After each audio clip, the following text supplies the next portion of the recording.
Down.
able to set up the Discord stream.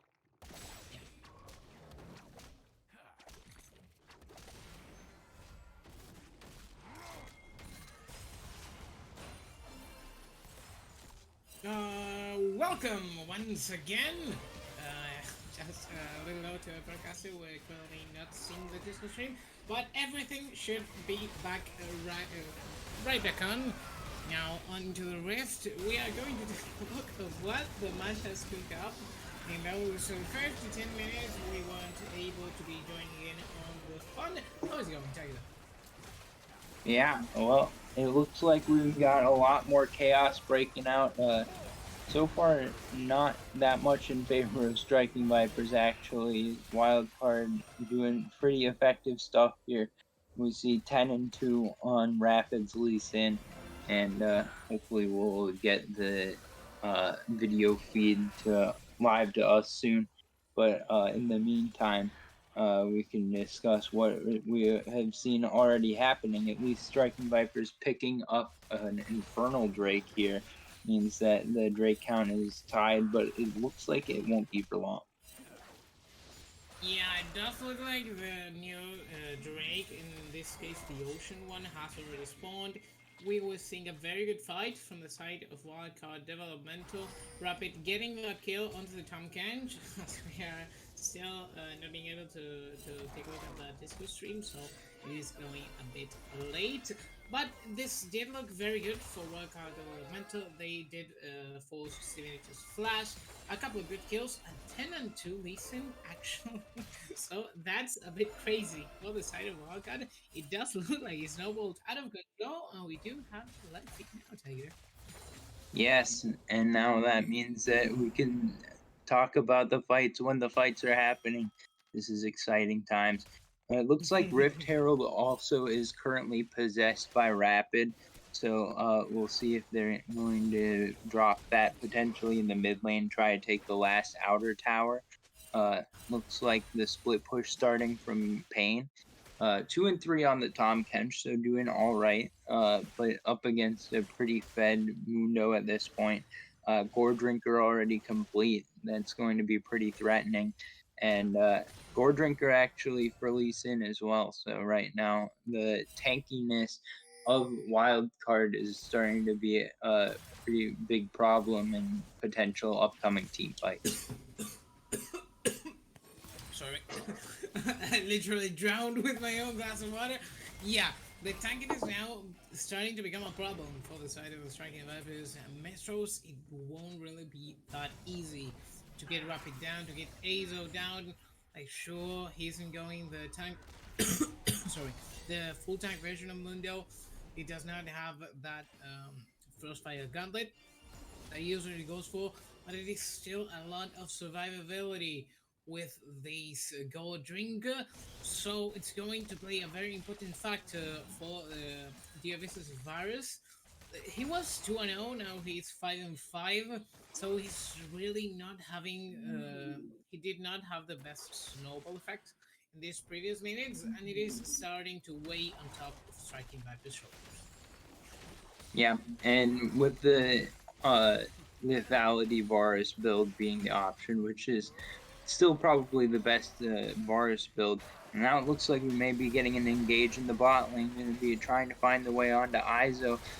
Going to be the subjugate drop here by Pyro, and they're going to try to find him on the way Good out. room. Flash follow going to be not quite enough, a little bit too speedy there, and now the mid lane is under fire, 4-man strong. It's going to be the Chains of Corruption landing onto the front line, and now Flash away from the side of Ivano, and that's going to be the end of the engagement, but Striking Vipers forcing out a few summons at least. Parin does get that subjugate and the flash going down in the bot lane, to which Iso simply pops ult and ghosts away.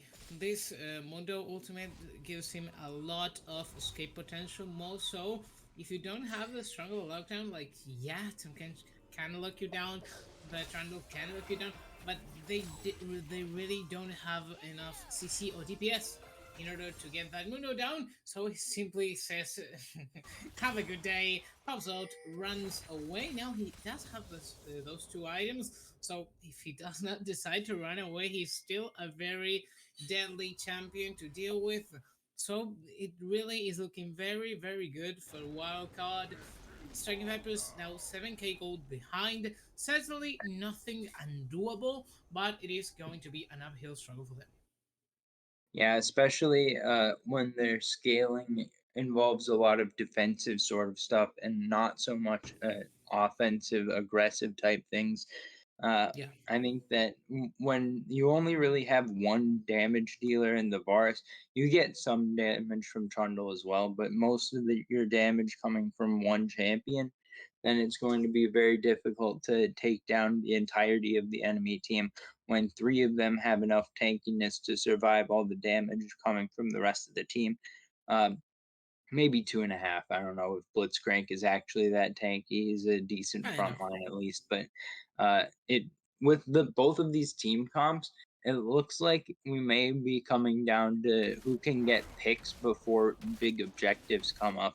And right now, clearly, it's going in favor of Wildcard.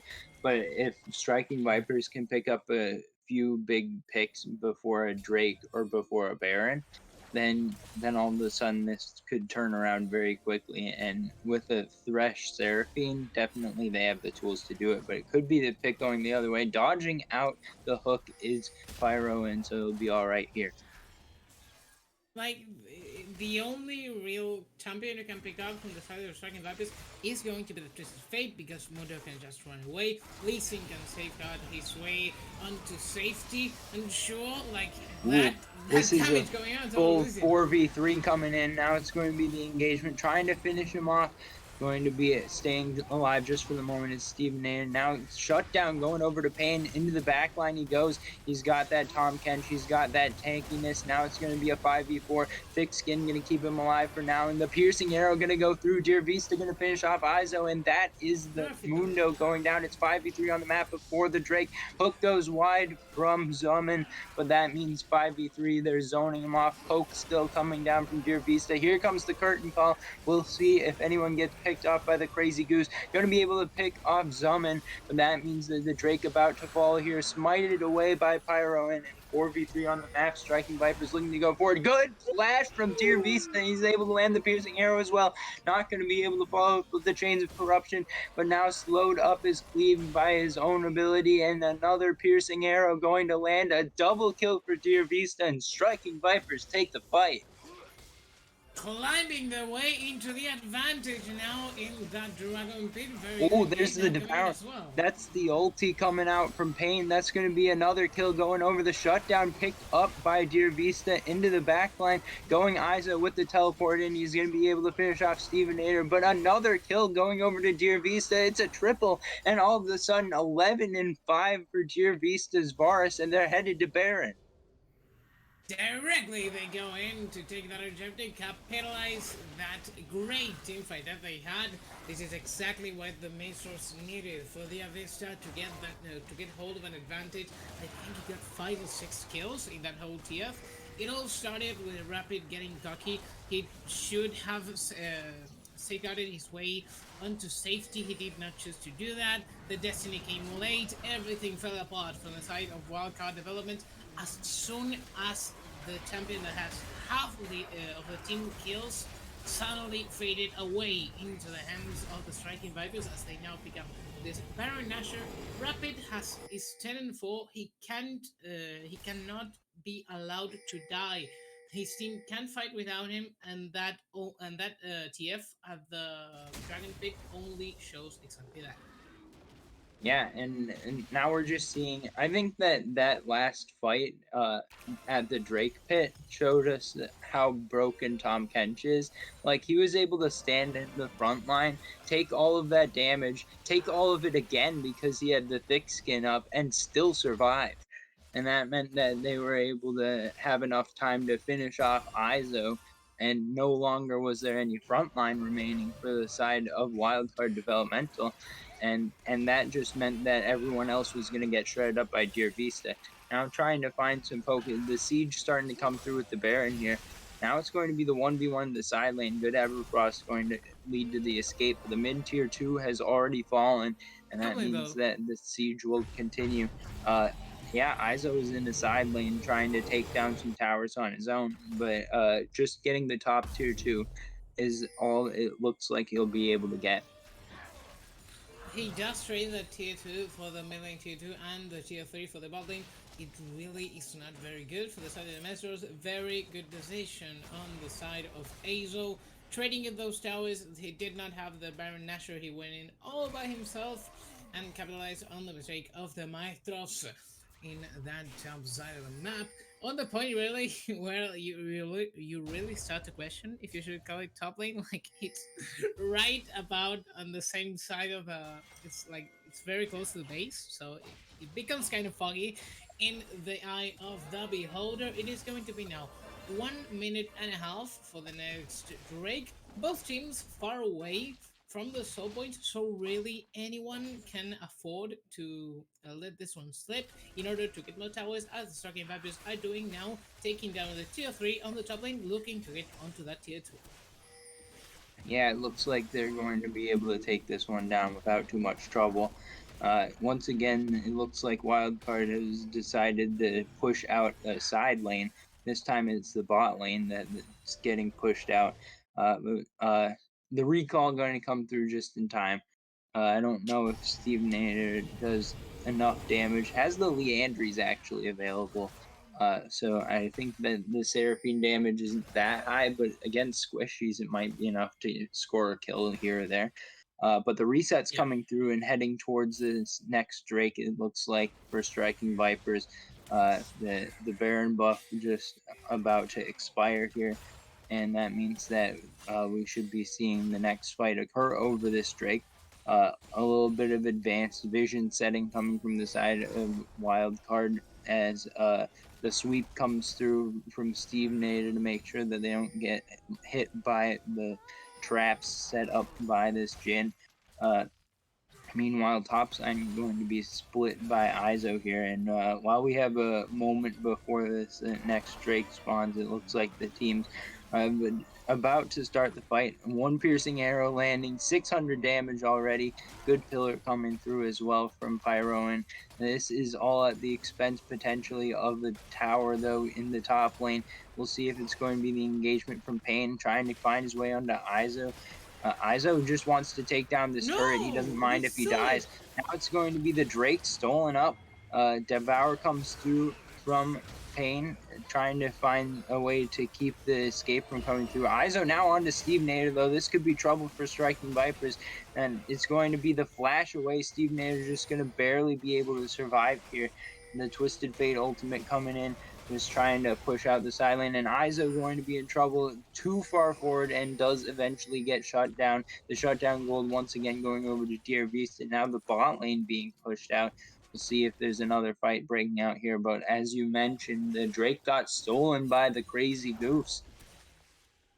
This like this has this had every element in order to work for the Striking Vipers and Maestros side, but it went everything went downhill with the Crazy Goose sealing away that dragon buff. It is great news for the side of Wildcard Developmental. Also Azo getting that tower down, putting pressure on the top side. It does force 7-8's TP and the flash, and barely kills him as well.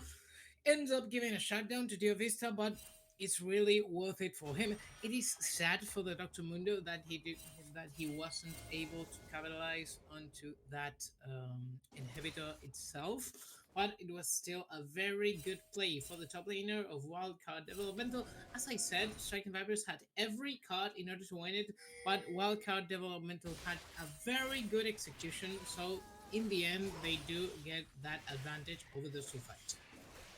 Yep, but the Baron is the next objective spawning. Will be here in just under half a minute, and it looks like Striking Viper is already on the chase here. We'll see if a fight gonna break out over this. The recall coming through from Pain, so I don't know if Striking Vipers are looking for this.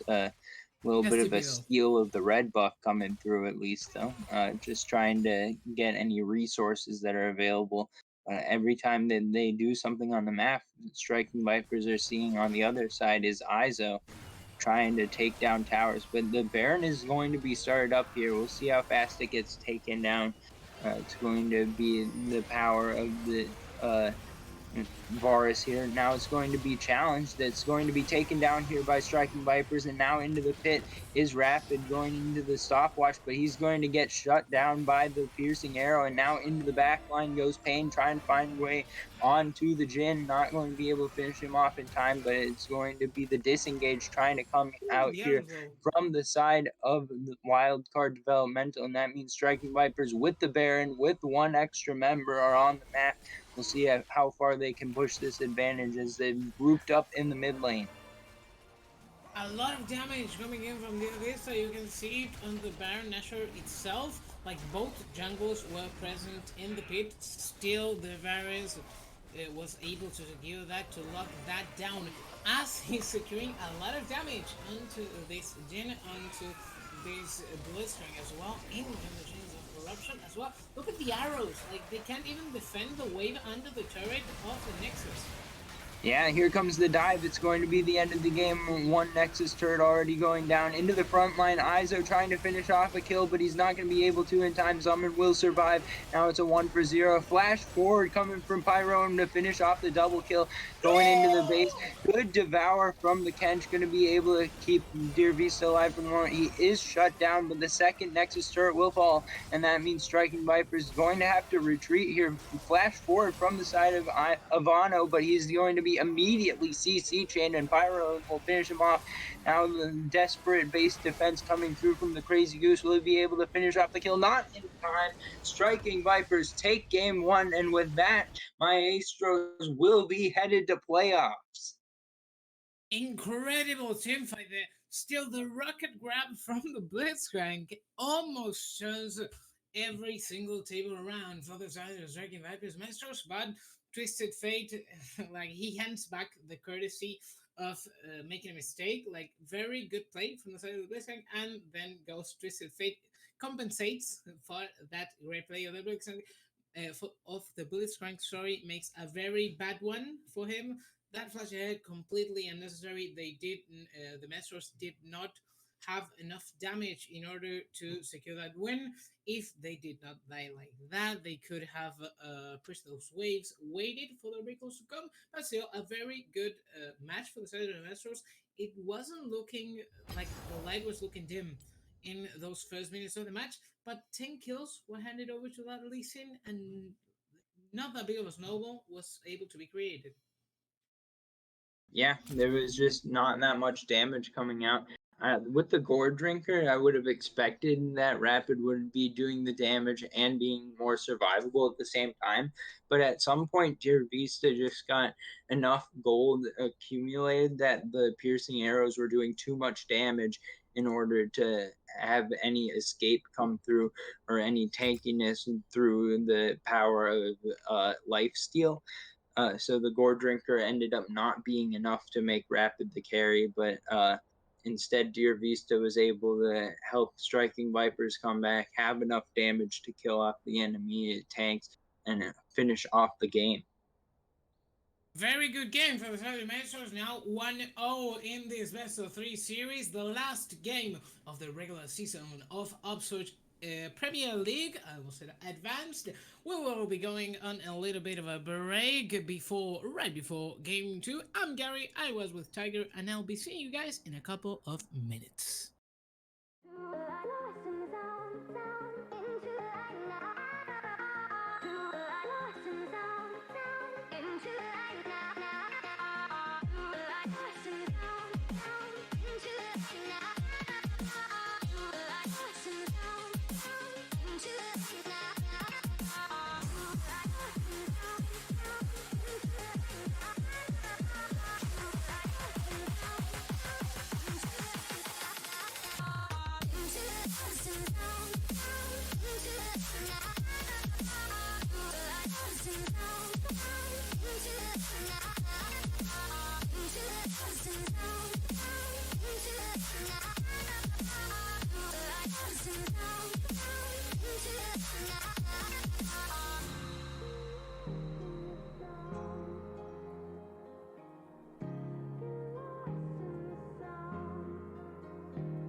open.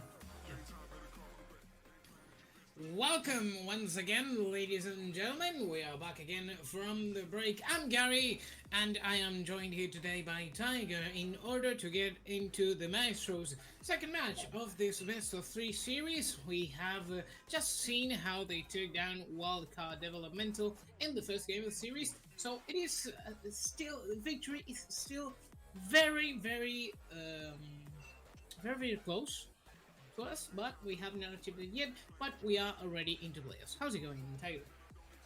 Yeah, well, we're seeing the picks and bans here, and I'm not surprised to see the Tom Kench banned away by Striking Vipers here. I think that alongside these two strongest junglers in the meta, Tom Kench is probably the highest priority pick. Clearly shown by Striking Vipers last game to be the highest priority for themselves. But now we're seeing the Bars picked here by Wildcard. What I would like to see is the Thresh immediately picked away by Striking Vipers here. Could be paired up with something like an Aphelios or any options really, but the Seraphine going to be the pick instead. Seraphine Ashe. So if the Seraphine is sent to the support role, I think Ashe is a good match because you're going to be able to get those roots more effectively with the E. Yeah. But I think that the Seraphine's still clearly a flex pick as we saw last time around, so I don't know if Wildcard will be immediately picking up their support. It looks like they want the Thresh to pair with the Varus, and that makes a lot of sense.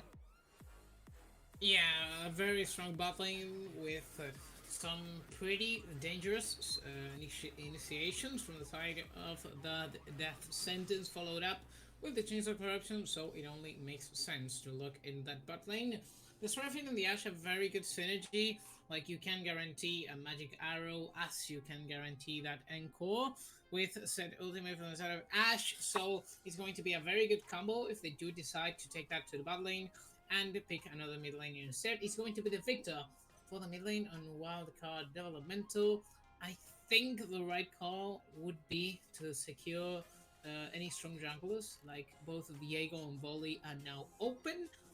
So the Maestros have a lot of options. And Nocturne as well. Yeah. Yeah, well, I like the Nocturne pickup here, especially given the immobile nature of Victor and Varus. If you can drop the Paranoia, then you can stop them from being in a position to get to safety and be protected by their teammates as effectively. And then since you got the dash, if you can have them in vision, then that means that you can just be straight up blowing people up as the Nocturne. Yeah. So I'm very excited about that pick. And I'd like to see it paired with a Twisted Fate. That's a classic combo. Definitely. But we'll see if that gets banned out or if it becomes a possibility here for Striking Vipers. We'll see what they decide to do now as the volley does slip away from the options of Wildcard Developmental. I'm seeing it with a little bit of delay, so I will be late into those picks. The set will not be available now into the side of the Striking Vipers. A very strong top laner, but the Irelia, as the guys were saying in the chat, is still open, so that will be a threat. More so if they are banning away the set, which is mostly the biggest counter of the Irelia. They could be going for that on the side of Wildcard Developmental, so it is something to keep in mind for the Striking Vipers. Yeah, Irelia is still one of the strongest top laners in the meta, so I wouldn't be surprised to see a pick like that coming out. But there's a lot of options here. I think that it would make sense with the comp to go for a tanky sort of top lane. Oh, it's going to be a Nocturne top, probably. Either mid-top with the Nocturne. And the Nidalee jungle, so a very assassin-focused comp here from Striking Vipers. I think that pairing this up with something that's got a lot of poke would be nice. So if it's potentially a Nocturne top, then seeing something like Ziggs mid here could be very nice for Striking Vipers. And yeah, and then with the Viego being picked up here, it looks like just a full V comp for the side of Wildcard Developmental. They got the Varus, they got the Victor, they got the Viego, they've got the Thresh. Yeah. And the Vaughn. All right, so they're And going to pick a very scaling comp for Wildcard Developmental, and it looks like with the early game sort of implications of a Nidalee and a Nocturne, even Ash is pretty heavily early game here. I would like to see. I still would like the Twisted Fate as an option, but looks like Striking Vipers want to play the Nocturne mid, so the definitely. Aatrox going to come in as the answer to Ornn. Definitely the right choice for the side of the Striking Vipers. Nocturne, a very good champion against a scaling mage like Victor. He can clear away those waves with the spell shield. He can get away from those gravity camps on the side of the Victor. So a very wise choice now as the Dark Lord will be facing the top lane on in the front of the Forge God. I really dislike Ornn this meta. I think it is one of if not the most useless champ in all League of Legends. Uh, I think it, like in this meta with so much mobility, with so many strong laning top laners, with the Aatrox being so strong, the Fiora also present, the Camille, like everything works against Ornn's favor. More so with these last changes that have been coming out. The broadcaster is telling me he's an me. Like I like to play Ornn. Like I'm actually Mastery 7 with Ornn, but it is very sad. Like the state of the meta with the Gale Force, with all the mobility, he's rendered basically useless against a champion like Aatrox, against a champion like Nidalee. He can't really get hold of those enemies. So I don't think it is the wisest choice for the top lane. More so if you're blinding it, like it can be punished very heavily. Aatrox, one of the biggest counters of the Iron in the top lane.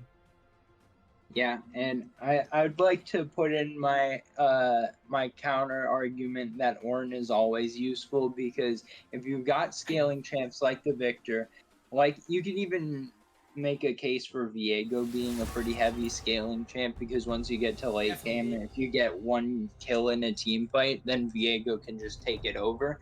But with champs like that, you're trying to get to the late game and Ornn does the late game better than any other top laner. Like you give out the Ornn upgrades, you have the ability to start off a team fight from range with AoE because of his ultimate. And that CC, no matter what the situation, is still going to be effective.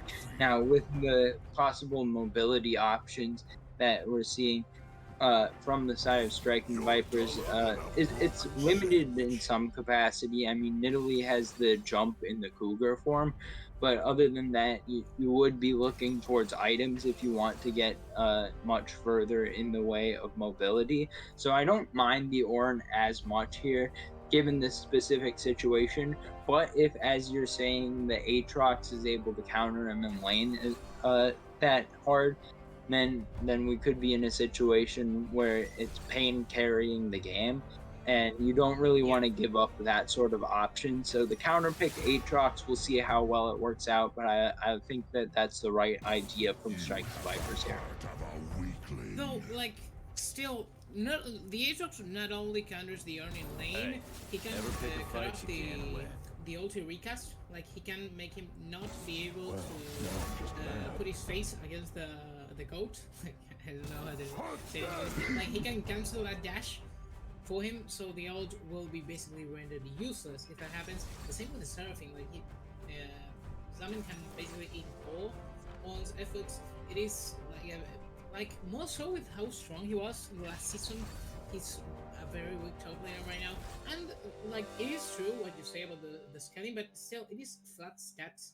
Like you aren't giving more healing onto the Viego, for example, with that mythic item. You aren't giving more burn damage onto the Victor. Like, sure, you have 40 more AP, but is that really what you want on the late lane? Like, it doesn't make much of a difference until later stages of the game. I think there are better tanks for the top lane. Like, I would have liked to see a Shen line pick, not the very strong, not the strongest champion in the meta, but you can pair it up with a Viego, with a Thresh for some very strong initiations.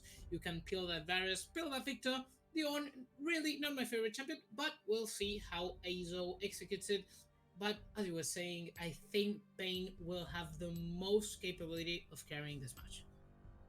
Yeah, and I think that once again we'll be looking to the bot lane as the point of the most contention in the early game. So I'm Yeah. gonna be looking for ganks to appear there. Between the junglers is going to matter a lot as well. I think that with Nidalee and Viego, you're looking at two heavy carry champs in the jungle this time. So I don't know how much ganking that we're going to get. I expect some roams out of Stevenator here once he hits level 6. But I think that other than that, we'll be looking at the junglers trying to farm up, and then we'll see how early the fights are going to start happening. But before all of that, I inform you, ladies and gentlemen, that we'll be going on a little bit of a break, a little bit of a pause, and we'll meet you right back on the Rift. See you right back in actually, 3 or 4 minutes.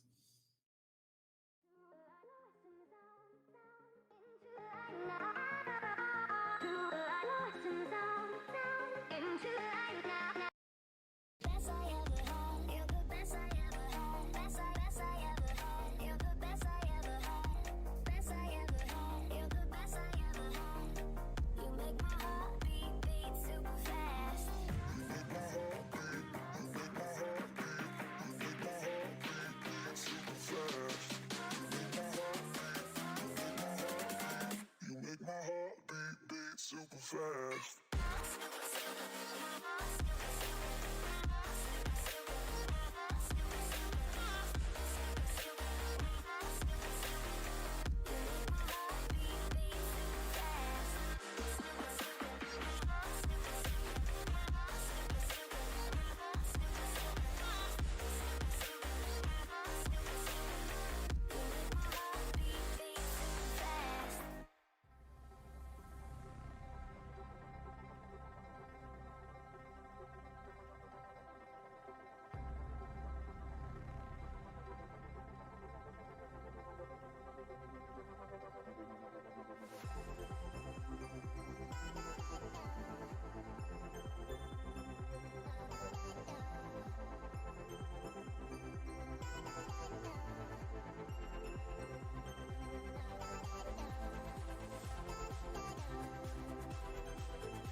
Welcome everyone to the Rift, it is a new dawning in Runeterra. We're already seeing the teams now inside of the Summoner's Rift. It is going to be the Abyss now with the Hell of Blades. Ash, quite an obnoxious lane pick, if you ask me. Kind of mirroring the Crazy Goose. I hope it's not that he forgot to change the rules like it happened the other day with Last Dance. So, well, we'll be hoping for the best here. Yeah, I think that Hail of Blades is just a strong rune in general, so I wouldn't be too surprised if that was intentional. I think that it would be more likely to see something like Comet out of Ash, but I don't think it's outside the realm of possibility. You'd just go Hail of Blades Ash because then you get to slow them repeatedly. And if you're in a situation where you're up against multiple opponents, that can help you get slows off onto all of them. Yeah, it's always a good rune choice, but still, we'll see how he handles with this Hail of Blades. Like it will be helping him to maintain that early pleasure in the lane. It seems like both Baron and Rapid will be looking into that bottom side of the map, uh, unless Nelly does three camps and then gang stop. But I think it makes sense when you take in consideration the volatility of the Thresh virus of the Ash and the Surfing, which will be trying to play more passively as the bot lane of Wildcard trying to push the wave very early fashion. Sorry. Yeah, I think that they want to get to level 2 first, which pretty common theme in a lot of bot lanes. You just want to get to level 2 as quickly as possible, especially when you got a Thresh. But it looks like it will be just fine for the side of Striking Vipers here. Uh, did they get late to lane? I think that they got 9 minions down, but they didn't hit level 2, so maybe they were late to lane. Whatever the case. Oh wait, no, I'm just trolling here. I think that that was the first wave. That You're must kind have of been the lying. first. Don't worry. Uh, Yeah, it wasn't perfect. Don't worry. As we see now, Pain getting that early priority with the Talking Blades with the Aatrox doing a lot of damage onto his own. Basically using Aatrox for what he's most strong for, those long engagements, those long-term fights, the trades extended. Always benefit this Aatrox as the on always tries to go in for those short trades but has no capability in guaranteeing so, as Aatrox can extend literally every single trade as far as he wants. yeah. And I'm curious what your thoughts are, Gary, about the fact that Yeah, Ivano started with the Sapphire Crystal and refillable. Here is it's a new that a meta. little? It's the It, meta. yeah, it's a new. I think it's Korean. Like you start with the mana crystal and the refillable, and you go for that like the rune, the inspiration rune that lets you the future market, and you back Oh, at minute 4 and get the lost chapter.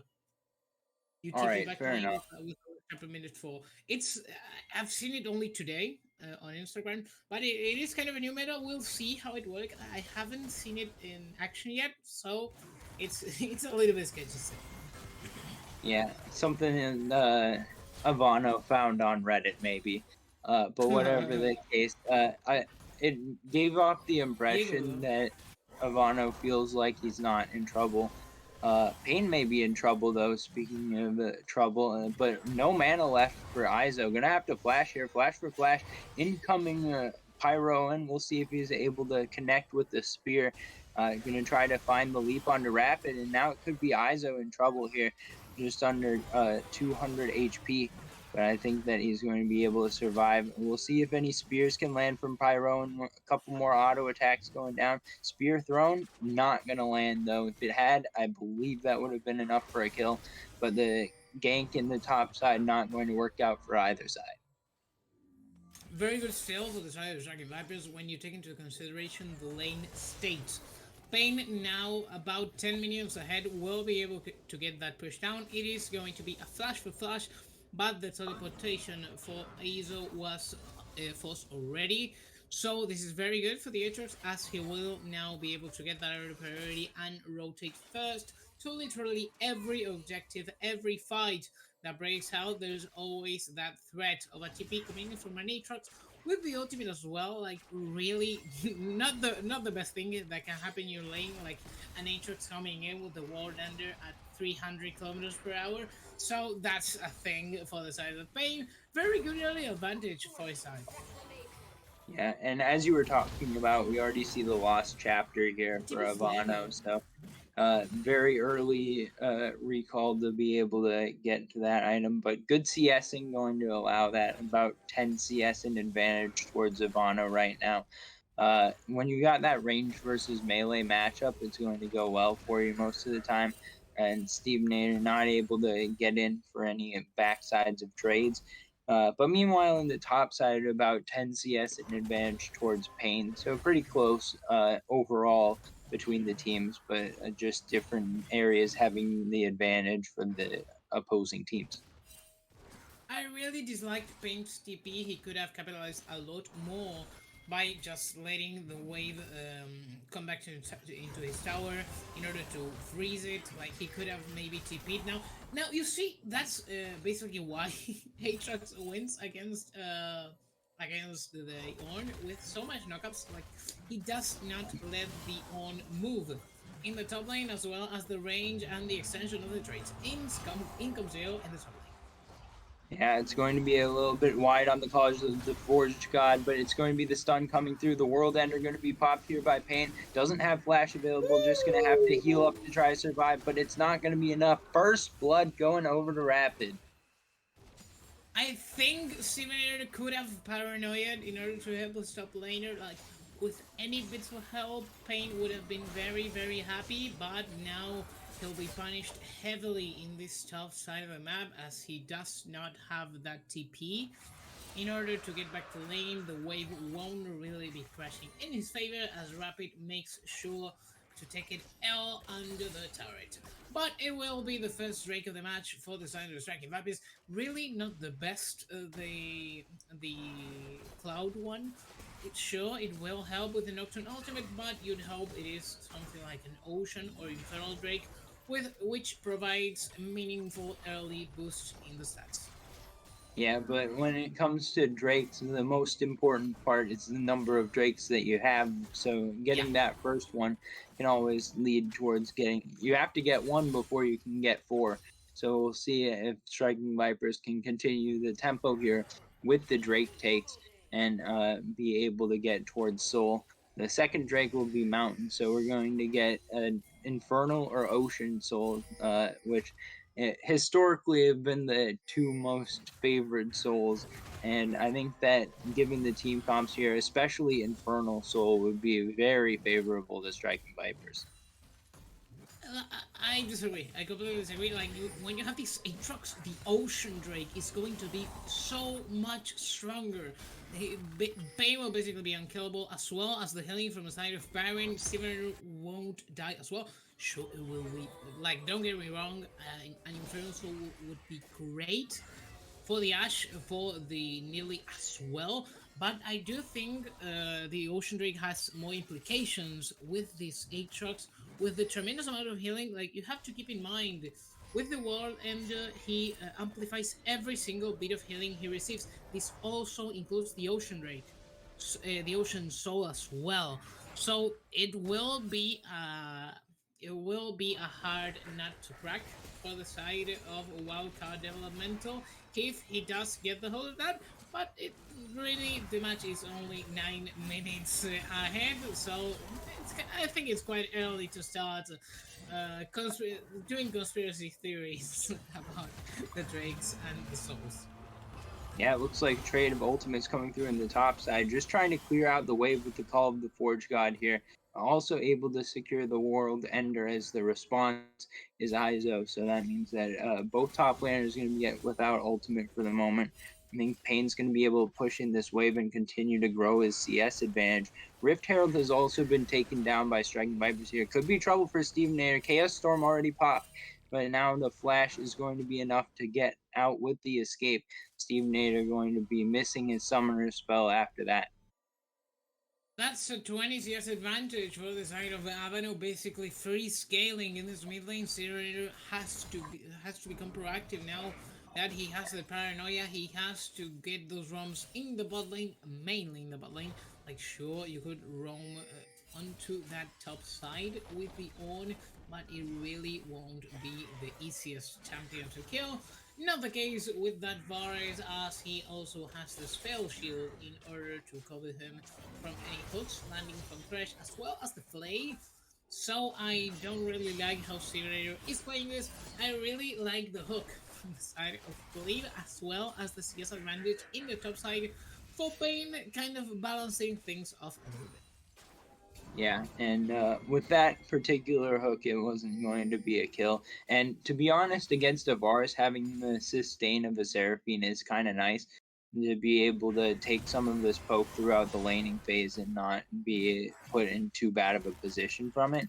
But as the game continues, of course, the healing will get outscaled by the additional damage coming through with the lethality on the Varus. So for the moment, going to be all right here in the bot lane, but it would be nice to see a little bit of priority coming through with a gank or a roam potentially.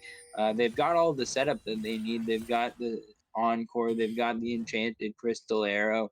I think that it would be wise if we were to see any sort of help coming into the bot lane and create a numbers advantage in a fight. Yeah, like with these great engages that they have, as you said, the Encore, the Enchanted Crystal Arrow that could very well help to secure those ganks, but Stevenator still does not find the opportunity quite yet. He does have the Paranoia Cooldown available, so it's really not that bad. It's not like he whiffed the ultimate and went died bot lane, but still not the optimal case. As in comes really that's a painful spear to miss. Yeah, and those close range ones can be tough, but the Chaos Storm going to try to burn down Ooh. the side of Stevenator. Going to be flash autoed for the kill of Ivano, going to try to stay here a little bit longer. Good ward actually going to force. Here comes the Enchanted Crystal Arrow and the re-engage coming from the side of Deer Vista. Rapid into the backline, you'll be able to finish off Pyro, and then Crazy Goose going to pick up No, another what kill, about just this? barely getting out alive as Cleave, and Rapid is going to Heartbreaker over the wall. That means it's 3-0 in favor of Wildcard. That's very sad for the side of Maestros. Like, I don't like how Zombie played that. Like, he had Flash and he had his passive completely available. He could have Flash W'd, so Sever would not die. I think he did not think it was.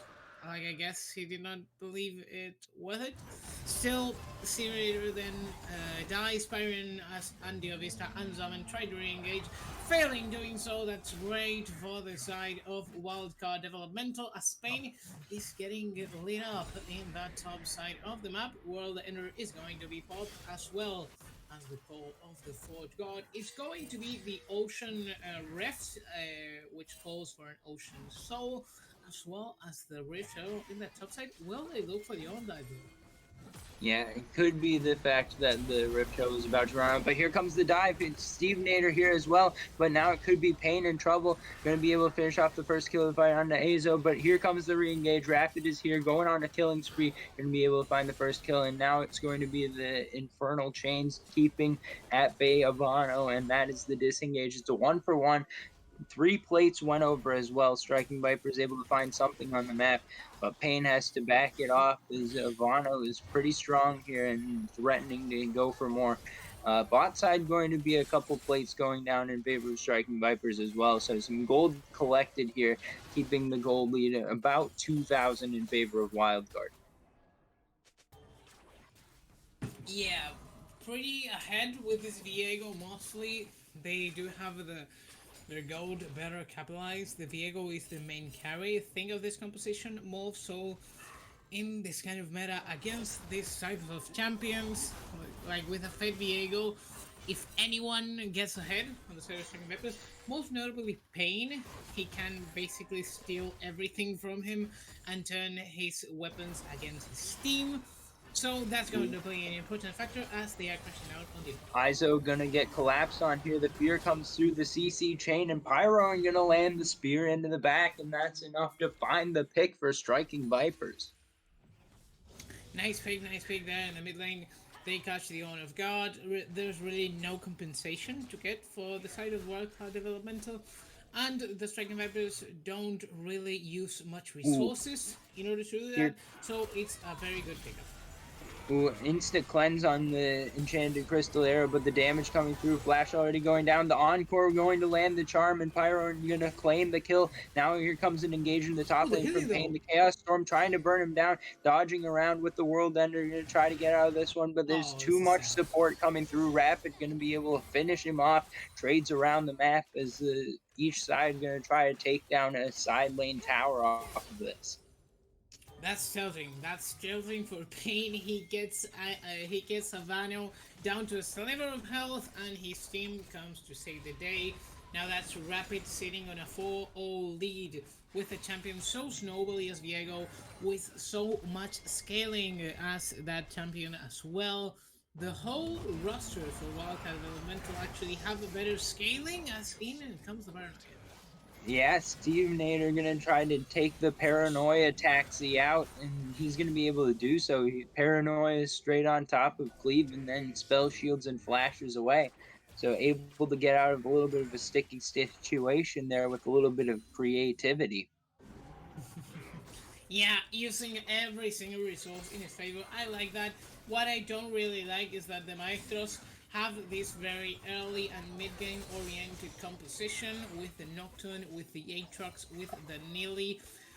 And on the flip side, you have Wildcard with these very heavily scaling picks like the Orn, like the Viego, like the Victor, which will be a very big headache for the side of the Striking Vipers now getting onto those mid and later stages of the game.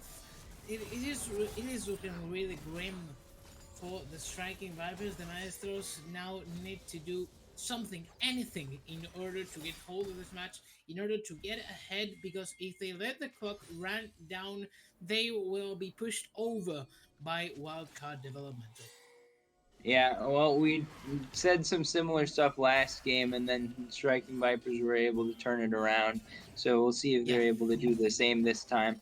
I think that right now the Drake going to spawn in 30 seconds, and that is the focus for Striking Vipers especially. But there's three members in the mid lane for Wildcard. I believe that they're trying to set up to contest here potentially. Izo still splitting in the top, has teleport available. Rift Herald's going to be dropped mid as well, so it looks like the strategy here is going to be get mid prio and then go from there for wildcard. Now a spear going to land. Actually, this could be trouble as Rapid going to try to get his way out with the lantern. Now it's going to be the re-engage. Steve Nader going to claim the first kill of the fight onto the crazy goose, but Ivano going to trade one back onto Steve Nader. Now it's a 4v4 on the map, but the health bars are pretty low for the Striking Vipers, and the mid tower going to fall as well. The flash flay going to be enough to take down Zumin, and now it's the chase coming through from Wildcard. They're going to try to get onto the back line. It looks like Dear Vista will be able to escape, but two towers and a 2-for-1 in favor of Wildcard. A very aggressive play from the Maestros as Pirate trying to Ooh. fight out. Yeah, it looks like Pyrone was going to try to stay in the area and potentially steal away Oh, that what's the Drake, but choice? it's not going to happen. That means that with the Drake coming down here, going to be 2-1 in favor of Wildcard, and they're pinging the Baron spawning here in about a minute and a half. But I don't think that they'll be able to get to the Baron itself. That's a little bit too far from now. Maybe they'll go try to get some Vision Prio first. Or if they get some pickups before, right before starting it. A very aggressive play from the side of the Striking Vipers Maestros in that mid lane with the Paranoia, with the spears from Baron going in. They do get one pick, but then everything turns around and flips on its head as Wildcard Developmental re-engage with the core of the Forge God. Rapid starts to roll his snowball in the mid lane, and everything goes downhill for the side of the Striking Vipers. It is now only 30 seconds before the Baron Nashor spawns, so they have to be very careful not to be picked up from the members of Wildcard Developmental. Really not looking very good. Like they had every single card in order to win that milling team fight. They only get one, and they get turned around and slayed, annihilated from Wildcard. So really, with that big of a mistake from Wildcard and with that good of an initiative, they still could not win that 5v5.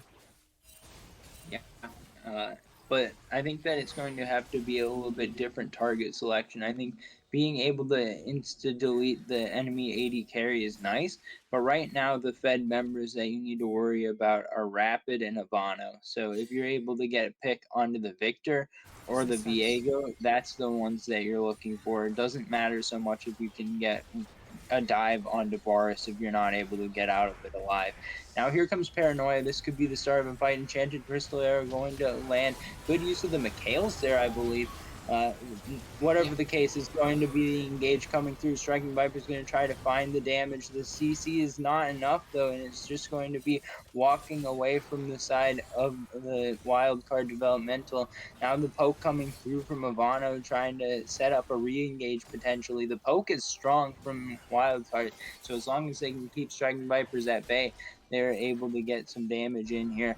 Now on the flank is Pyro and trying to find some spears into the back line. Uh, Looks like the siege continuing onto this top tier 2.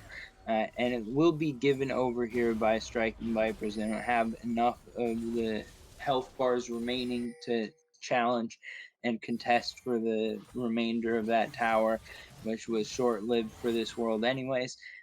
And looks like Striking Vipers will reset and be content to come out and challenge for the next Drake here in 2 minutes. Yeah, really not the best for the second web. It was a very clean gauge from the Avista, instantly answered by that Mikhail's Crucible for Kaliv. Still a very good engage, and they get basically owned by Varys' arrows. A very strong poke as well on this Victor now with 16 stacks on the Socia, 2 items already complete. That Zonias, which will deny most initiations from the side of Stevenator and Payne and as well Perrin. Like it will take a very heavy mistake in order for Victor to die, or a very good, basically a superb initiation from the striking Vipers. He has to be way far out of position. I think the camera bugged out. Yeah, Rob, we got a little bit of an issue here. You've gone to the bottom of the screen. Uh, There we oh, go. all right, we're back. We're back. All right, an engage occurring from Rapid, trying to find his way onto Pyrone. Pyrone getting some good healing here. Call of the Forge God going to do a ton of damage, and insta deleted is Dear Vista. Make that two as Steve Nader is down as well. Double kill coming through for Rapid, trying to find his way into the back line. Going to try to finish off these last kills. Going into the stopwatch is Pyrone, but that won't last long enough. 2.5 seconds isn't going to keep you alive under this tower. And Izo trying to push forward and set up an ace potentially. Zulman will survive, but it's 4 for 0, and Wildcard are pushing into the base. Very good fight from the side of Wildcard. They do manage to take down 4 Maestros members without having to pay anything for it. The dives coming in onto the inhibitor turrets. The mid lane inhibitor will be peeled off from Wildcard as they are looking to secure that next Drake will be coming in 10 seconds, which will leave them at that soul point. And as well, we have already talked about the importance of the Ocean Soul on the Aatrox, on the Nocturne, and as well the Nidali. But I think it is like, I don't think better, but it is still very good on a champion like Diego, with so much healing, with so much resets and survivability. It seems like the Maestros though are going to plant this. Good long range trinket, but now it's the Paranoia engage. It's going to be Steve Nair trying to blow him up. Payne going to claim the first kill of the fight, and Izo is not close enough by. Now it's going to be Dear Vista falling, though. Double kill coming through for Payne, able to find his way under the Crazy Goose, and the bot lane is now missing from the side of Wildcard. Now here comes the call of the Forge God. Zummon will fall. Both bot lanes gone. Now it's going to be the recall trying to come through. Not going to be able to do so, though. Steve Nair could be in trouble. Going to fall here to Izo. Now it's going to be traded back once again. Payne starting to do some pretty solid work here. top of the wall from Pyro and going to try to stay in this fight. Now it's going to be Ivano trying to set up the gravity well, but Payne going to be finding this engage. It looks like Ivano wants to reset, doesn't have any mana left, but now going to try to step forward, going to be able to find the laser and go dominating. Now it's going to be the 1v2. No way out for Payne, going to just try to find a kill, but it's not going to happen, and that's 5 for 3 in favor of Wildcard. Like Byron and Payne got so far up in the hype train there that they forgot completely that on does damage if you do not dodge those abilities, those W's, and the brutal passive stacks up to a lot of hurting if you are the Aatrox, if you are the Nidali. They stayed way too much confident, way too cocky. They did not kite the on, and ultimately it played in Wildcard's developmental favor as they are now trying to get hold of this Baron Nashor, and it will be completely undisputed as Byron has just came out from this. Yeah, and I think that the fight started out well for Striking Vipers. They were able to find the paranoia engage. Good flash out from Steve Nader was able to keep himself alive in the fight. And then the rest of the team was able to Ooh, the follow. Good flash! flash there from Pyro and to avoid the chains of corruption. That was flash forward from Crazy Goose. Instant reflexes from Pyro and to keep himself alive. Call of the Forge God coming in, Enchanted Crystal Arrow out. Now it's going to be Dear Visa as the target, though. Going the wrong direction with the Enchanted Crystal Arrow. Not going to be able to stay alive. Payne going to try to find his way under the back line. Going to be the Charm coming through as well, but it's not quite enough damage. Rapid will stay alive for the moment. Now a tower going to drop in the top lane as well. It's 5v4 on the map. Going in towards these Nexus towers with the Baron buff. It's going to be a wild card trying to finish off the siege here. A couple more abilities being thrown out by Iso, trying to find the setup, trying to find the kill onto Payne. The Chaos Storm going to come down. Iso will finish off that kill, and now it's going to be the desperate final attempt from Striking Vipers, but the piercing arrows are too much. It's Wildcard Gaming. They're going to even up the series, and we're going to go to game number 3. Game number 3, then they're going to take us the full way in this best of 3 series as Wildcard Developmental takes down the Vipers.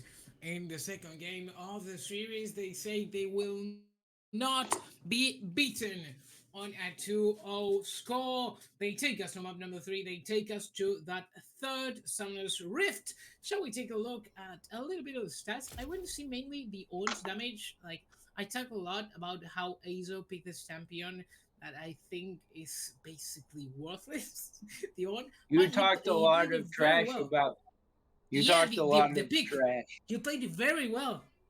Like it was a very clean execution from the side of the Orn. He did get a lot of help in the laning phase. He struggled in the early game, but once we got to mid game, like mechanically, he did everything well. He landed every ult. He was always positioned well. I think like with difference, the MVP for Wildcard. Yeah. And I think that this is what happens when you talk trash about a champion. You're going The to caster get curse. punished for that. You cast the first hit. Uh, we're, well, I think that we won't see any Orn bands coming out anytime soon, but potentially going to have to play more towards that mobility side that you were talking about in the champ select. I think that was some of the thing that was missing that allowed the Orn to be so effective. And we talked about how if you have like a Lucian or a Ezreal or something coming out as an AD carry, you're going to have that mobility, and then Orn presses R. You just press your mobility spell and you're fine. But And you're whenever right, you yeah. have Ash, Seraphine, Nocturne, uh, and Nocturne has the paranoia, which gives him some mobility, but I'm not counting that as being able to dodge an Orn Yeah, ultimate. it's only Uh, offensive. then you're going to be in a situation where the Call of the Forge God is revalued based on the fact that it's not against the things that make it worse ability in the current meta. So he was able to use that effectively. They were able to scale up in wildcard gaming or wildcard development. So going to be bringing us to game number 3. Game number 3, which will be disputed very, very shortly after a 5 to 10 minutes break, we'll be back with even more League of Legends. Stay tuned.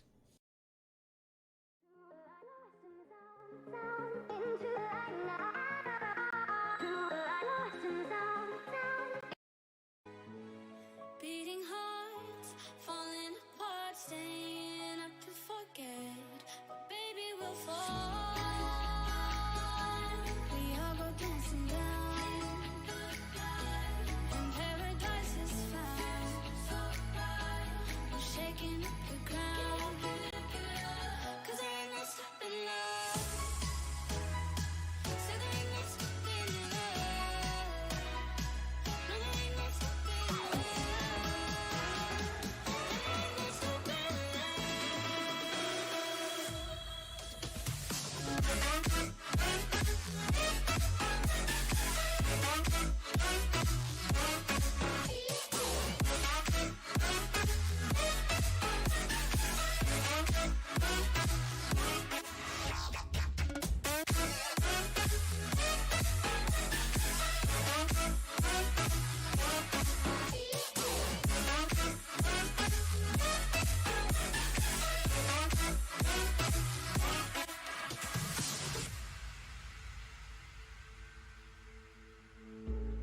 We could be flying free, leave our worries below.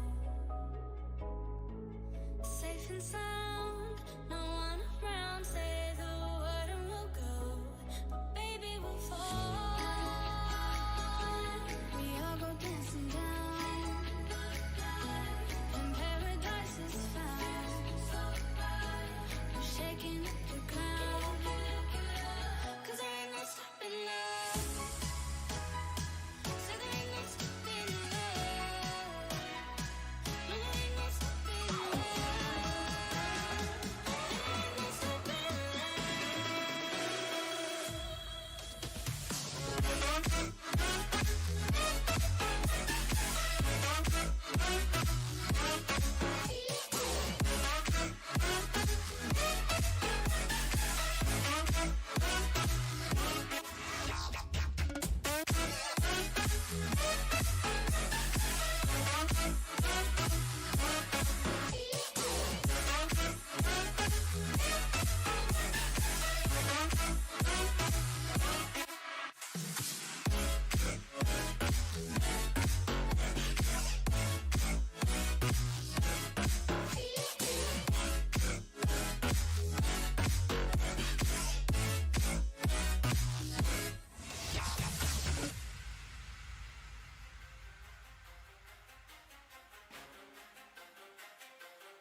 Welcome back again, ladies and gentlemen. Now on to the third game of this incredible journey of this best of three series. The Maestros are trying to take down Wildcard Developmental. I'm Gary, and I am joined once again today by Tiger. Yeah, and going into game number 3, we didn't get to see the pro draft because they didn't give the link to Rob. So now we're gonna just see what happens on the screen. We won't know what order things are in. We will get to see what order the bands are in, though. So we're gonna see the Viego taken away this time by the side of wild card developmental. They don't want that getting first picked away, and nor do they want the Tom Kench on the opposing team. So looks like they're adapting throughout the series, and you like to see that from teams. Definitely, definitely. What I do like to see as well is the Talia now, which will be on the hands of Byron. A champion that I haven't seen since a very long time now. I return. Present now, the Zac and the Zindra will be the counterpiece for that. I like the Zac for the Talia. Like, sure, she can cut off those dashes, but you really what you need against the Talia is someone who can lock it down. The set as well, which will serve this purpose. With the showstopper, Syndra will keep TF under tower, one of TF's biggest counters actually, so very good pick for the side of Avenel. Aphelios for the building of Wildcard Developmental as the Maestros, Lock-in, Arrows, and Notches. Yeah, and based on the band, I think that it's important to mention that Pyroan is playing Talia after 7 junglers were taken away ahead of time. You have the first 3 bands from Striking Vipers are all junglers. Then you've got Actually, the 8. Viego ban uh, in the first rotation, and the Trundle and Lee Sin in the second rotation taken away, as well as the Zac is taken presumably beforehand, since Ash and Ziggs were the phase 2 bans from Striking Vipers. So we're seeing Talia as the number 8 jungler potentially. But I definitely like the long range mobility that Talia has with the Weaver's Wall. And when paired with the Twisted Fate, that means that they're going to have a lot of ability to roam to side lanes. And that's something that I need to see more from Steve Nader. Last game, he had the Nocturne available, but I don't think he got any paranoias off into side lanes, which is partially because he was pushed in all the time, it felt like, because he was up in a range versus melee matchup. But with Twisted Fate, he should be in a lot better position this time to be able to get roams off. So I need to be seeing that from him if they're going to have effectiveness throughout this early to mid game. We'll see how it goes then. Yeah, I think he's going to have to take a little bit more initiative once he gets that ultimate. Like, Syndra is one of TF's biggest counters, as I said before, because she can keep him under tower. With TF, you want to push and roam, she won't let him push, and she can punish very heavily when he's not available in lane. She can solo kill him as well. So a very strong lane for wildcard developmental. Not so much in the top lane. I think I have yet to see the interactions between Zed and Dr. Mundo, but it does seem like Dr. Mundo won't have quite a hard task with the spell shield against the facebreaker for the side of Azo. Yeah, I don't think that Mundo's in a lot of trouble of just getting solo killed in a side lane, but I do think that you gotta keep in mind that with the Zac available to set up, you can only spell shield one of the abilities. So if you Yeah, get flash face breakered into the elastic slingshot screenshot. and Yeah. into the Zac ultimate, into set ultimate, you're going to have a lot of CC that you're dealing with. And only one of those getting spell shielded means that you're going to have to survive that initial burst, and then on the back end of the fight, if you've taken a big trade in advance, then you're going to get hit with a haymaker as well for a lot of damage. So I think sets should be in a good position here in this matchup. We'll see how the matchup goes. We'll see how the match itself goes after a little bit of a break, a little bit of a pause, 2 or 3 minutes, and we'll be right back with the Summer Rift with this best of 3. Let's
go out of the dark. Lost in the sound, sound into the light now.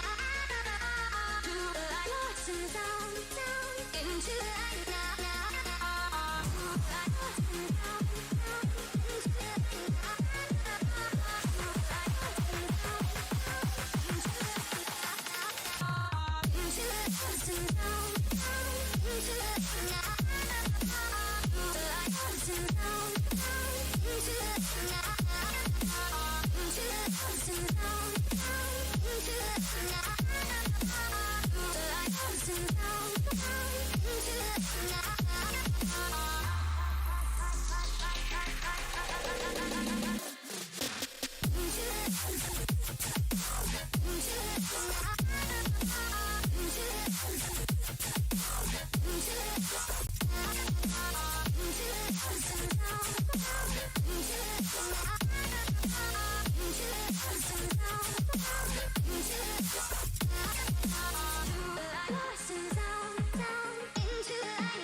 Welcome everybody once again into the Summoner's Rift. Here we are in front of the teams which will now be disputing this third match of the best of three.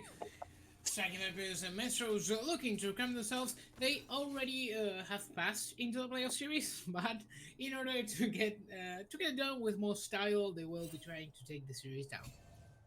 Yep, and I think that getting this series victory would be a confidence boost going into playoffs. It always feels good to come off of a win. So I'm looking at Striking Vipers here, and we'll see if they can get it done and continue the success from game number one. Blue side winning the first two games, I think definitely points to the fact that getting that first pick right now is pretty important. My guess was that it was a first pick Varus. That's been pretty consistent throughout the series as a priority for both sides. Definitely Dear Vista looked good on it in game number one. And with the Thresh taken away this time, it'll be a little bit different, but I think that it's an even more lethal lane when you've got the Nautilus on top. And it'll be very important for the Crazy Goose to survive the initial situation of being in lane against this oppressive Nautilus Varus combo and get into the later stages of the game without having given up too much of an advantage in the CS or in the kill score. Yeah, definitely what you want with the Aphelios to get those mid to later stages of the game with Vista on Varus, which goes a lot more for this early pressure to get those advantages, to get the snowball rolling, more so with such an offensive support as Nautilus. So they will be looking for that early aggression. As it seems to be Rapid going for that middling gank, or at least pinging to go for it, as the depth charge will come. Ooh, big hook coming through from Cleve. Flash already forced from Dear Vista, but now Zumin looking potentially for the re-engaged piercing arrow going to land onto the Crazy Goose. Not a lot of damage on that just yet, though. We'll wait for a serrated Dirk to come through before we're expecting so much of the big things coming out of that. But early trade's going to mean that flashless for Deer Vista in the next 5 minutes. Yeah, that's always a good factor when you are playing against a mobile AD carry as is Varys, since Rapid will now be able to get those ganks much more effectively. It is Zac, it is against, as I said, an immobile AD carry. Does not have flash, but they do seem Ooh, a to be quite 4-man invade. Rapid Yeah. could be in trouble here. Going to try to elastic slingshot out, but the 2 camps that he was doing going to be taken away now. Pyroan going to claim the blue buff. The Gromp goes down Oh, as well. right. And now the roam's starting to come through. A flash hook going to be dodged out entirely. Deer Vista with the fancy footwork. Now the engage coming through. Cleave into the back line. Going to try to survive. Going to try to walk out, but it's not going to be enough. Pyroan going to claim the first kill. Traded 1 for 1. Ivano kiting out the back end of the fight. The Crazy Goose going to pick up one more. The hook to the wall. Zuman trying to escape. Stevenator going to go down as well. Payne has teleported in. Going to try to clean up the fight, but he's going to get hit with the haymaker, and that means it's a 5 for 1, I believe, in favor of Wildcard. Virtually an ace for Wildcard now. Fighting early in that river. The TP from Dr. Mundo came very, very late, overstayed, and ultimately paid the grand price in that bottom side river. Seriously, not the best of plays from the side of Striking Vipers. They overstayed.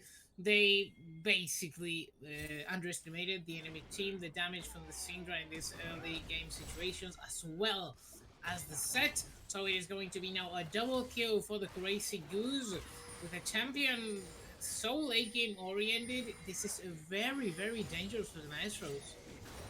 Yeah, already going to be that popping the ult or the passive here on Zac. Pyron going to be in trouble though. No flash available. Going to be flayed and going to be finished off. Izo going to pick up another kill. It's just fighting back and forth, and a lot of it so far going in favor of Wildcard. We'll see if they're able to continue that as they're resetting through the map. The CS advantage in the top lane starting to go in favor of Payne. So Striking Vipers down 1.5 gold, but we'll see if that's going to continue holding. It's really not worth it though for Payne.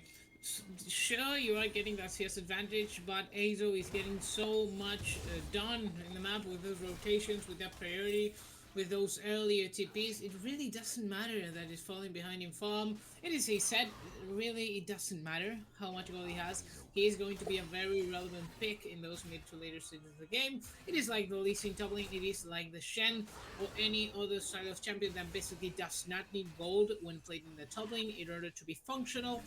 So not looking very good for the Maestros, as well as like the gold advantage on a pick like Dr. Mundo.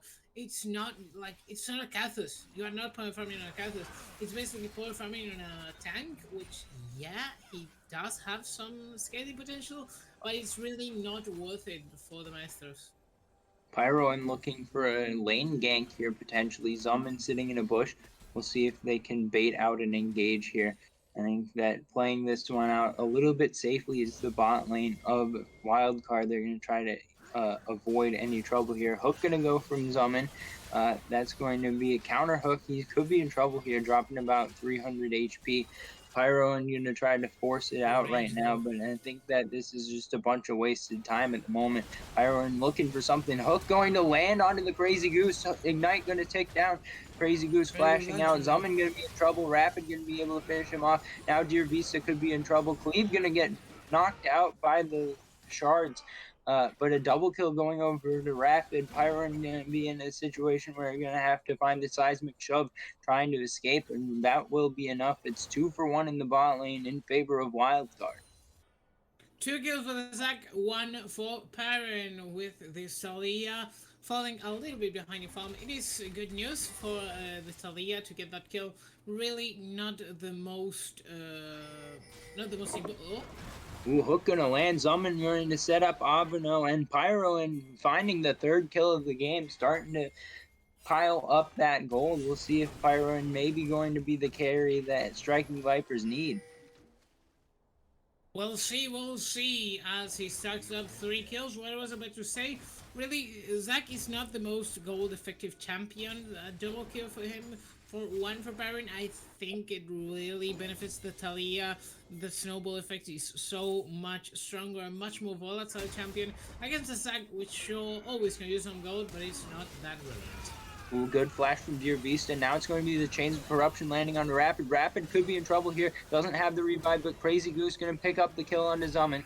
Now Cleve going to be the last frontliner in the way.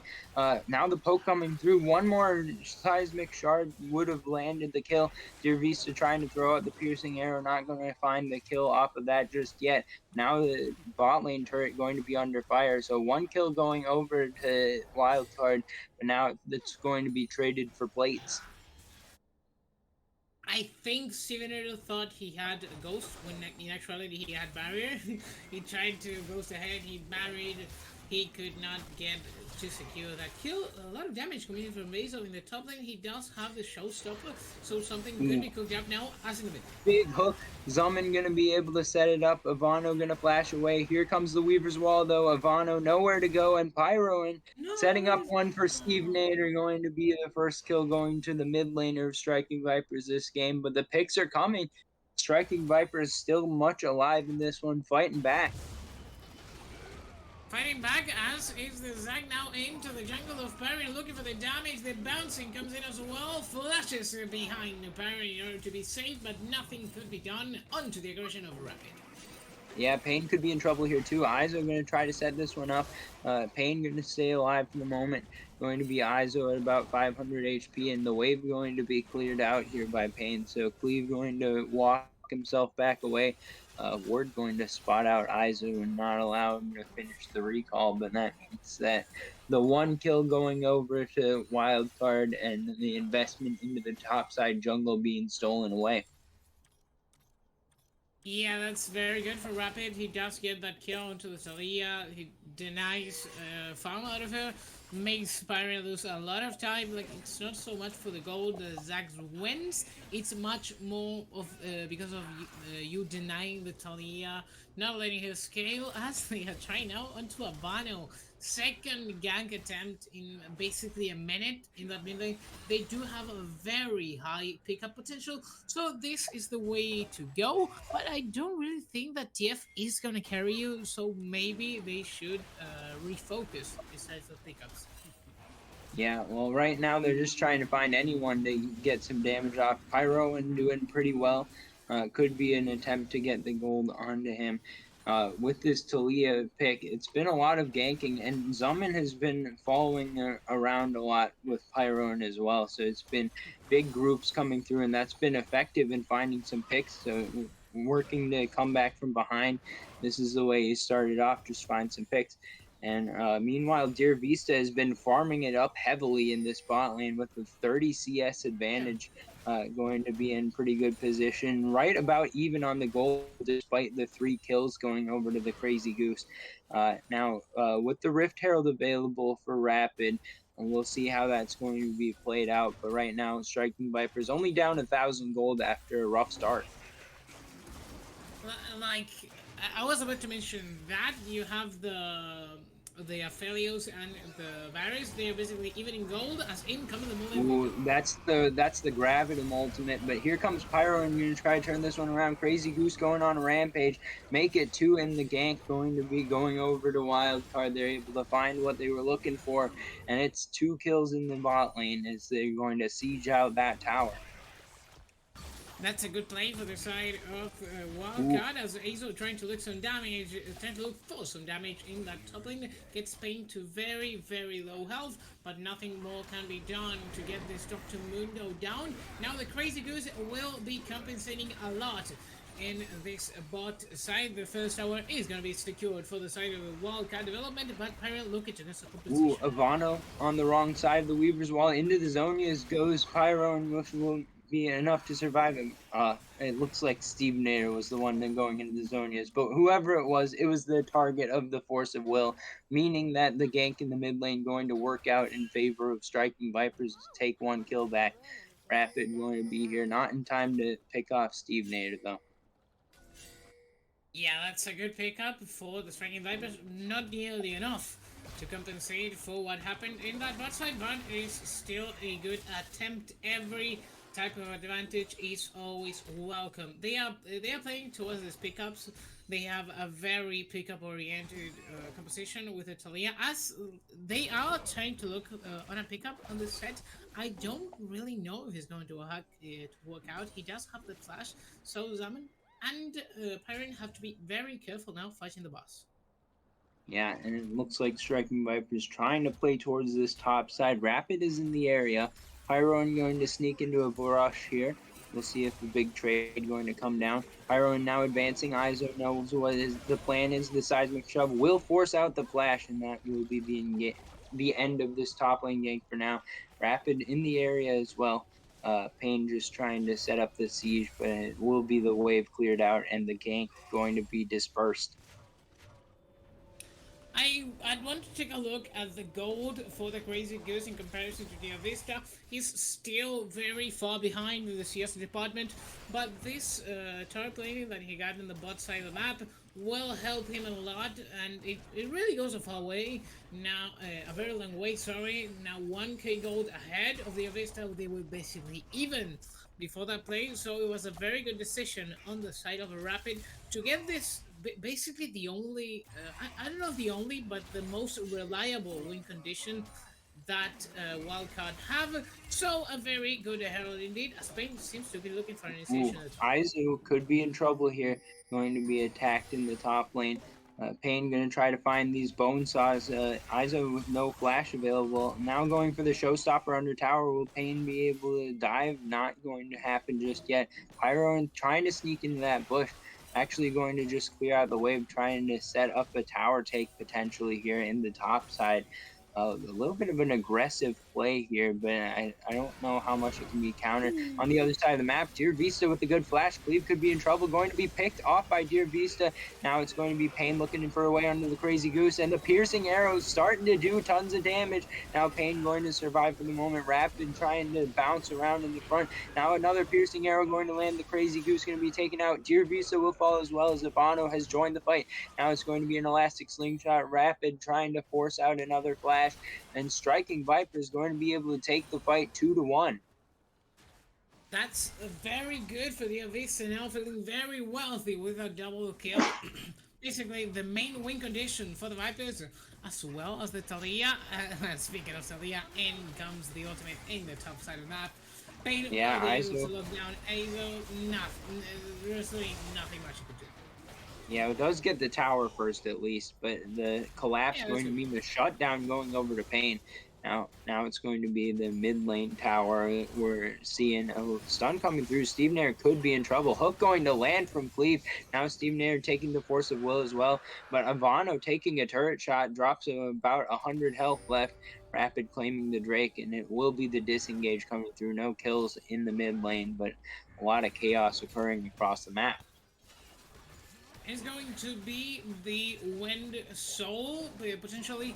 It is actually very good on the Aphelios, on the Syndra, on the Zac, as well as the Varus, in order to reposition the depth charge. Can also be very well capitalized by this. The Destiny as well, like, it's a very good Wind Rift match. So I really like the Soul that is going to be disputed. Dr. Mundo can capitalize it as well. It's actually like the perfect Cloud Soul match, so I really like it. Yeah, should be exciting stuff here. But both teams sitting on one Drake right now, so we're not getting that close just yet. We'll see if it starts to get stacked up here. Still another 4 minutes before we're going to see the next Drake appear. So we're definitely going to be waiting a while before anyone going to threaten for Soul. The other objective on the Rift right now, the Rift Herald, we haven't seen a whole lot of priority over second Heralds this match. will be interesting to see if anyone's going to go for it. Looks like Rapid wants to take a gander. We'll see if that's going to pan out for him. Maybe going towards the top side instead. Payne sitting without that tier 1 tower available right now, but it That's looks not like bad he's though. got teammates in the area, so he should be all right. Yeah, he should be alright. Avano does not have the TP. He did opt for the cleanse, so it did take a very long time for him to join that fight, but it's finally going to be a 5 versus 5 if the Rift Herald is going to be disputed. So this is very good for the side of Wildcard Developmental. I think if you ask me, they will win most 5v5 situations, so Perrin gonna have to play very well here in order to get that Rift Herald, or at least to zone the enemy team off and not let them get away with that. Yeah, and it looks like the mid lane starting to be sieged out. The wave clear from Var is pretty effective with the piercing arrows. Going to be doing enough damage to clear the wave out. But the Rift Herald going to be started up here. Steve Nader going to take a tower in the bot lane as compensation. I don't think that you can test this. You just see how far that you can push bot and mid, and you're just fine if you're striking Vipers. Now it's going to be the burden on the side of Wildcard to make effective use out of this Rift Herald based on what they gave up. Yeah, we'll see how Wildcard Developmental capitalizes on this Rift Herald. That's the thing, mostly with Rift Heralds. Yes, it is a very good objective to have, but if you trade 2 towers for it, or even 1 if it's a tier 2 tower, it's really not worth it, because the most you can aim for is get 1 or 2 towers down, maybe a tier 1, but that's like if you get a tier 1 down with a Rift Herald, you would have gotten it down anyways, since you are really far ahead in the match. So we'll have to see how they play their cards to see if this Rift Herald was worth the tier 3 from the bottom. It will most likely be, but it is only potential. It has to be capitalized yet in order to be proven effective. Yep, and looking at right now with the situation, oh well, we may be having some trouble here. Steve Nader going to set up the route coming through. Rapid dropping about 40% health, but also forcing the flash out of Steve Nader. So that means that it's going to be at 1 summoner down. Meanwhile, Pyro looking for some other areas of the map, potentially going to try to find some effectiveness. Setting up Baron Vision now as we crest the 20-minute mark. And with that, we also have the Cloud Drake coming back up in about 45 seconds. So we'll see if we got anything there. Rift Herald's going to be dropped mid, should get the first tower here. That looks like it'll be about all it's going to get. Trying to buy some space for this next upcoming fight in the river potentially. But now we've got the fighting occurring in the top lane as well. Rapid trying to go in behind near the tier 2. Steve Nair could be in trouble here. Getting bounced around. Cleave here as well. The CC is going to be enough, and Rapid goes dominating, taking down Steve Nader. Now here comes Izo on the backside, going to try to set up a showstopper. Zumin going to go for the depth charge onto Crazy Goose. Now just trying to disengage this one out, though. Chains of Corruption going to land a piercing arrow as well onto Ivano. Aizu going to be poked out here a little bit. Rapid now joining the fight on the backside. Zumin going to try to find a way out, but it's not going to happen. Now 2 kills going over to Wildcard, and it's Pyron trying to find his way out, but going to get hit by all the combos from Syndra. Ivano going to try to finish this one off, and will for a double kill. Payne going to dodge out that scatter the weak, but that means 5 strong going towards Baron are the side of Wildcard. Very good engage, very good damage from the side of Visa. The poke coming in strong for the Maestros, but ultimately will not be enough to suffocate this 7-0 Zac. Now sitting on 2 items, the Destiny will come in and will try to steal it. Sorry, Steven Ada will fall down. Steven Ada. He went with the smite, so it was not like that risky of a play. Still a very, very bold one with that smite from the Unsealed Spellbook. So it doesn't really work out for him. The only thing the Maestros get for compensation will be that Cloud Drake, which, don't get me wrong, is always a good thing to have, but it really won't take him a long way unless the match stretches very, very far into the late game, in which case it's mostly one for wildcard without a fails. Yeah, but I think that you never can count a team out going into the late game because once you get there, one team fight going badly can be the end of the game for either Yeah. side. So you don't want to say that the late game buffs being available is going to be meaningless, as you're going to have a lot of opportunity to use that, and if you get effective use out of it, then that can go from losing the game to winning it. But meanwhile, with the Baron buff now, there's an opportunity for Wildcard to make the trade of Baron for a Drake and be a lot more favorable for them than it is for Striking Vipers. So we'll see how far they're able to push it. We'll see how this goes. Like the Maestros have Rapid. oh, be careful. A good double stun coming through, but now he's going to be locked up under tower. Here comes the Weaver's Wall, going to split up the side of Wildcard. Now Rapid going to be hit with the Dark Passage getaway. Now it's going to be Izo looking for the dive onto Pain. Pain going to go into the ultimate. Showstopper going to come out from Izo, going to try to keep himself alive. The Haymaker should be enough, and Pain is finished off solo in the bot lane. Now Rapid going to be clearing out a ward as the siege continues, but the health bar is not going to be all that high for the side of Wildcard. We'll see if they're going to stick around here, but a couple of piercing arrows could be a lot of trouble, so it looks like reset's starting to come through. Izo's still looking in the bot lane, now going to reset, but that means one tower and one kill going over to Wildcard. Very good dive from the side of Azo. He doesn't even need the Grievous Wounds, like he has no healing reduction against the Mundo, and goes in, dives to him anyways, and refuses to elaborate in that bot lane. Very good play for the side of the boss, the top laner for Wildcard Developmental, now sitting on a 6k gold lead. This is still not very close to the point of no return, but considering you have this scaling Athelios, this scaling Zac, it really starts to weigh on the Striking Viper's shoulders, as Crazy Goose does even more damage by the second, and Rapid, like he's there's really no one able to take Rapid down. Sure, Pyron will eventually kill him, but it's a real hard task. Yeah, Steve Nair are going to be in trouble now. Gold card not going to be able to be used just yet. The CC comes through too much. Izo going to claim the kill. Now Zuman going to try to find the disengage. Good hook going to land on Rapid. Rapid going to be dropped very low here. One more tower shot. Not going to be enough damage just yet.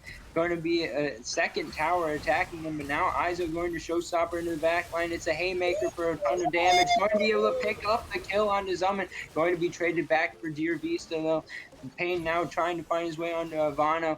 Going to be a difficult task for Ivano to dissuade. Here comes the scatter of the week, though, and that's going to be enough to get him out for now. Bonesaw would finish him off, but no flash available for Payne, and that means that it's going to be the escape from Ivano, and Wildcard Gaming picking up more and more as we continue this game.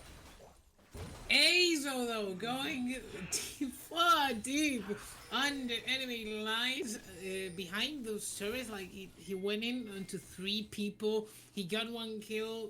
He then got avenged, but I think the gold went to Pyron when you really wanted to deal Vista. So a very good play for the top laner of Wildcard Developmental as they get that top lane tier 2 down.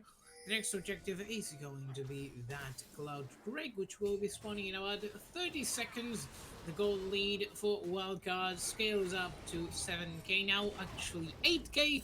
So, like, the light is looking very dim for the Maestros. Everything is still possible. This is League of Legends. The match is not done until the Nexus hits 0 HP, but it is going to be an uphill struggle. Yeah, and now with the Drake about to spawn, we're starting to see the fight already. Pyron going to come in with the Weaver's Wall. Now it's going to be Ivano as the target. Rapid going into the backline with Izo. Going to try to finish off Steve Nader. Rapid going legendary. Summon going to fall as well. Rapid goes into the passive. It's 2 kills already for the side of Wildcard. Izo going to try to find another engage. Crazy Goose going to drop pretty low here, but finishes off Pain. Now it's going to be Rapid with the renewed health bar, trying to finish off Pyro and trying to find the seismic shards. Will it be enough damage? Rapid too tanky, going legendary once again. Crazy Goose going to finish off the Drake, and it's another fight going in favor of Wildcard. 3-0, 4 maybe. Now they are way past what we, well, at least in Latin America, what we call the point of no return.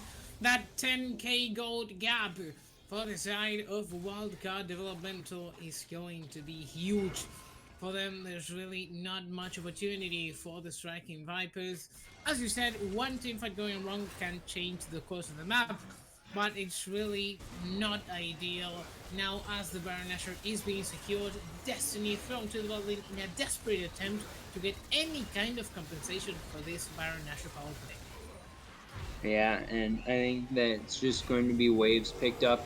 And fortunately here for Striking Vipers, the wave clear is pretty solid. You've got a Twisted Fate, you've got a Talia, you've got a Varus. Yeah, Should be that's true. able to clear up some waves pretty effectively. I think that that doesn't stop the fact that you're up against Siege with Baron, and it's an Aphelios, and it's a Syndra. But it will give them the ability, if they have any breathing room, to get the waves back into a even state and keep themselves alive. So we'll see if they're able to do so here. Baroned up minions not the easiest thing to kill off, but now it's going to be the mid lane as the target. 4-man strong here with the split pusher being Izo in the bot lane. Now the wave going to be brought near the tower. Uh, Going to be almost finished off actually before it gets to tower here. So Scatter the Weak goes wide. We'll see if Rapid going to be looking for a flank here. Pain going to start off the damage. A little bit of poke going to land, but he heals it up so fast. He's Zach. Izo now on the flank, going to find the showstopper into the Good back damage line. though. Going to try to finish off Pyro, and Pyro going to be able to flash out of this one, but Zuman going to be in the front line. Rapid going to finish off Pyro, and that's 2-0. Dear Vista is the next target, will be the next to fall. Ivano going on a rampage. Everyone's here. Wildcard Gaming going to claim the ace and the game here shortly. They've got a wave. They've got to pick it up, but here it comes. The death timers are double digits for everyone on Striking Vipers, and that will do it. Wildcard Gaming going to pick up the series win 2-1 over Striking Vipers. Striking Vipers Maestros, though, with that 1-game win, will lock in playoffs. So we will see you back here as the Maestros in playoffs, champions in playoffs. Will be a lot of UPL action to continue the season. Oh, there we go. Discord, Discord had crashed. I'm sorry if I had any prolonged silence. It was a very good try for the side of the Striking Vipers. They put up a very good performance, but in the end, Wildcard Developmental showed to play a better best of 3 series. What can you do about it? They played very cleanly, especially with the set, with the Zac as well. The initiations were so much hard to get out of. Very good damage, very good showstoppers as well. Nothing that Vista and Zaman could do to escape from that aggression. Baron got behind in the early game. There was little for him to do as Wildcard Elemental take the series. But as you pointed out, Tiger, the Vipers will be going into playoffs. Both of the teams, like the Maestros and the Champions. Yeah, and I think important to note here is that Wildcard is the 1 seed coming out of the division, so it's not like Striking Vipers taking a loss in a series against a weaker opponent. This is the premier opponent from their division, so definitely a lot of respect for playing them close. I don't know how many subs were in, but I definitely saw that there was a challenger player on that team. So I don't think that it was a full team of inexperienced players by any means. So I think that Wildcard will be putting themselves in a good position with this win to go into the rest of the playoffs with that 1 seed. But Striking Vipers Maestros, I believe, locked in a 2 seed, so we'll see who they're paired up against going into the next week for playoffs. Should be pretty exciting though, so hopefully we'll see all of you back here for that. We want to see each and every one of you next week for the playoffs of UPL. I'm Gary. I have been joined here today by Tiger to bring you the Striking Vipers Maestros versus Wildcard Developmental. They sadly lost the series, but they will be back with a vengeance for the playoffs. This has been everything for today. Thank you for tuning in to Striking Vipers, and we'll be seeing you on the next stream. Bye-bye.